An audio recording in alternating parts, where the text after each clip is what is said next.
Hello friends, welcome back to target TGT home science. मैं विनीता वर्मा। देखिए, एक प्रकार से कह सकते हैं बहुत आसान होता है कहना, जिनका नहीं होता है। तो लोग ये कह देते हैं कि चलिए कोई बात नहीं, आपका जो प्रयास है वो व्यर्थ नहीं जाएगा, आज नहीं तो कल लेकिन होगा ज़रूर। लेकिन ये बहुत आसान होता है, परंतु जिनके ऊपर बीतती है वो सिर्फ वही समझ सकते हैं दर्द। अकेले उन रातों में बहाए गए आंसू, अकेले रात में बिताया गया संघर्ष, 6-7 घंटे लगातार कुर्सी पर बैठकर पढ़ना। देखिए, ज़रूरी नहीं है कि सरकारी नौकरी पा लेना, एक बड़ा ओहदा पा लेना और बहुत सारे रुपए कमा लेने का ही ये लक्ष्य होता है। ये लक्ष्य होता है अपने आप को साबित करने का कि वक्त कमज़ोर था परंतु हम नहीं। ये लक्ष्य होता है कि हम कहाँ तक पहुँचे, कहाँ तक हमारे प्रयास रहे, कहाँ तक सफल हुए हम। एक मिनट, क्या बता, किस क्लास में?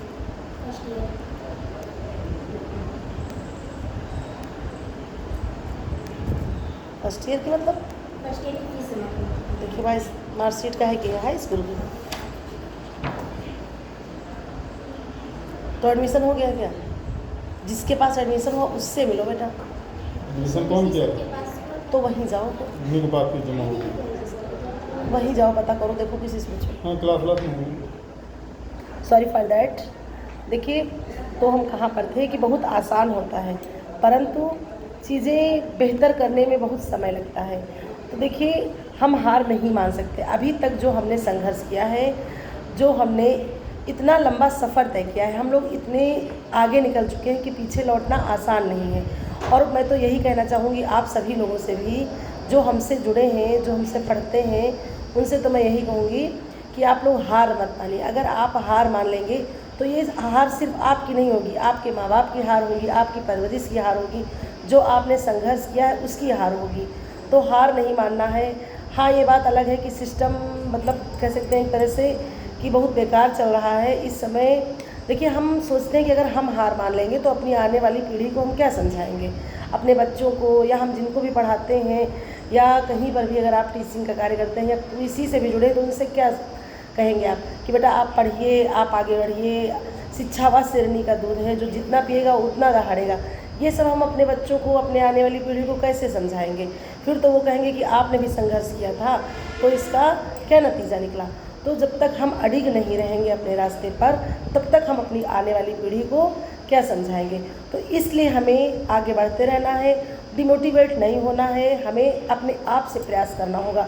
और देखिए, हम लोग जिस उम्र के पड़ाव पर हैं वहाँ हमें कोई समझाने नहीं आएगा, वहाँ हमें कोई नहीं कहेगा कि ये सही है, ये गलत है।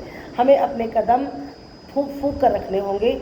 हमें और आपको धैर्य से काम लेना होगा। परंतु आप कभी सोचिए कि आप अगर अब सोचिए कि हमसे नहीं होगा, हम छोड़ देंगे, तो क्या जितना संघर्ष आपने किया है उसका कोई फल मिलेगा?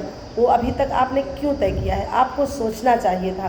देखिए, जयशंकर प्रसाद की कुछ लाइनें हैं, उनको सोचिए जब भी कभी घबराइए कि वह पथ क्या, पथिक कुशलता क्या, जब पथ में बिखरे सूल न हो। नाविक की धैर्य कुशलता क्या, जब धाराएं प्रतिकूल न हो। नाविक की धैर्य कुशलता क्या, जब धाराएं प्रतिकूल न हो। यानी कि जब रास्ते अच्छे ही हो, सफ़र अच्छा ही हो, सब सरल ही हो, रास्ते में कोई कठिनाई ना आए, तो फिर वो संघर्ष ही कैसा। जब सब कुछ अच्छा हो, उन्हीं रास्तों में आप चलते जाएं, तो फिर सुख और दुख में कोई महत्व नहीं रह जाता है। तो इसलिए आपको समझना होगा, ज़रूरी नहीं है, हम हज़ार बार कहते हैं कि पैसे कमाने का, लोग मुझसे भी कहते हैं, मैं भी सुनती हूँ, तमाम प्रकार की बातें सुनती हूँ। यहाँ भी लोग कहते हैं, मतलब हर जगह पर, कि आप इतना क्यों परेशान हैं। आप लोगों से भी बहुत ज़्यादा मतलब निचले तबके के लोग हैं, जिनको खाने को नहीं है, पहनने को नहीं है। आप लोगों के यहाँ तो मतलब परेशानी नहीं है, आप मतलब ऐसा घर से आती हैं, ऐसे समाज से आती, क्या आपको कोई दिक्कत नहीं? तो आप उनसे हम बताते हैं। और आपको भी ये चीज़ सोचनी चाहिए, आपका बैकग्राउंड कैसा भी हो, आपके फैमिली बैकग्राउंड कैसा भी हो, लेकिन आपको सोचना चाहिए कि आपने क्या किया। अगर आपके पूर्वजों ने आपके लिए इतना किया, तो आप सोचिए आपने अपने दम पर क्या किया, अपने आने वाली पीढ़ी के लिए आपने क्या किया। हम कभी ये नहीं सोचना चाहिए कि हमारे पास बहुत पैसा है, हमारे हस्बैंड इतना कमाते हैं या ऐसे, तो हम क्यों ही संघर्ष करें, बढ़िया आराम से रहें। ऐसा नहीं सोचना। अगर सब लोग ऐसे ही सोचेंगे तो बड़े बड़े घरों के लोग पढ़ते हैं, लिखते हैं, संघर्ष करते हैं। हमें सोचना चाहिए, आपको सोचना चाहिए कि हम कितना कमाते हैं। अगर उससे हमें अपना घर चलाना पड़ जाएगा तो क्या हम चला लेंगे? क्या हम अपना अच्छा जीवन व्यतीत कर पाएंगे, क्या हमारे बच्चे हैं उनको अच्छी शिक्षा दे पाएंगे, ये सोचिए, ये आपको सोचना चाहिए। ना कि ये सोचना चाहिए, बहुत सारी महिलाएं सोचती हैं कि हमें कोई काम करने की ज़रूरत नहीं है, हम अपना घर संभालेंगे, परिवार संभालेंगे। तो देखिए उन महिलाओं को देखिए जो लगातार संघर्ष करती हैं। देखिए घर में रहना आसान है, सजना संवरना, घर काम कर लिए, निपटा लिए, सोच लिए हमारे पास ही इतनी जिम्मेदारियाँ। तो जो सोचिए कि जो नौकरी करती हैं महिलाएं, क्या वो उनका घर नहीं है, क्या उनका परिवार नहीं है, वो घर नहीं चलाती हैं कि वो खाना नहीं बनाती, वो भी तो करती हैं।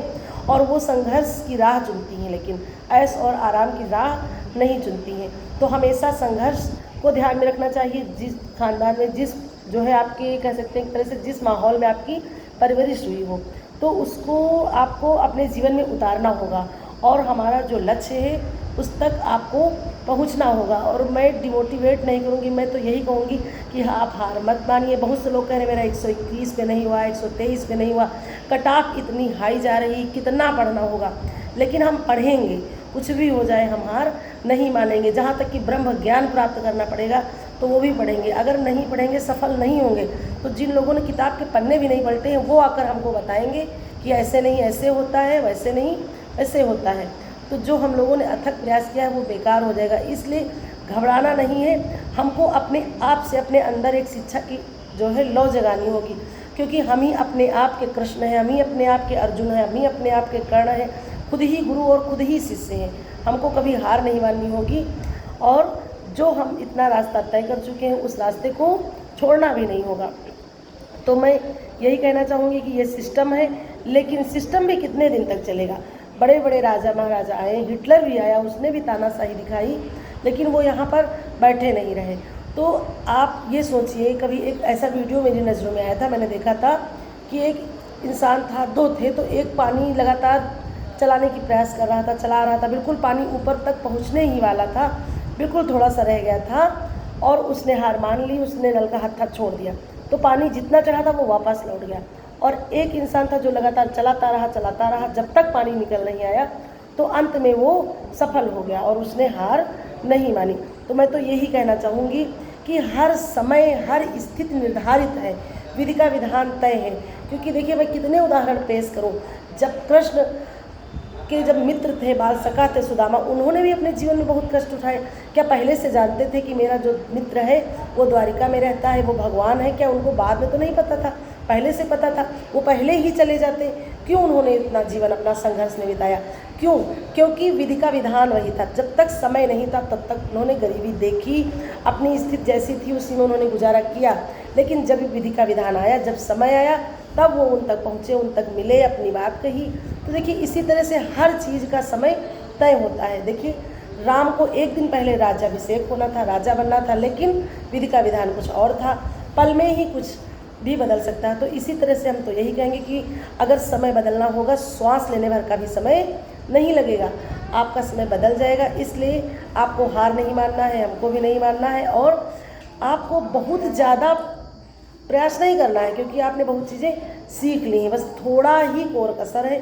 अगर इतने पर आप हार मान लेंगे तो आपने जो भी शुरू किया है वो सब बेकार हो जाएगा। इसलिए मैं अपनी बात को यही कहूँगी कि आप लोग हार ना मानिए, प्रयास करते रहिए। हम मानते हैं ये आसान नहीं है, ये भी आसान नहीं है, लेकिन मजबूत बनाए रखिए। अगर आप रोएंगी, आप परेशान होंगी तो लोग और हंसेंगे, लेकिन जब आप मजबूत बनी रहेंगी तो आपको कोई कुछ नहीं कहेगा। तब आप तमाम चीज़ों को एक दरकिनार रखिए और अपनी मेहनत, अपने संघर्ष को जारी रखिए।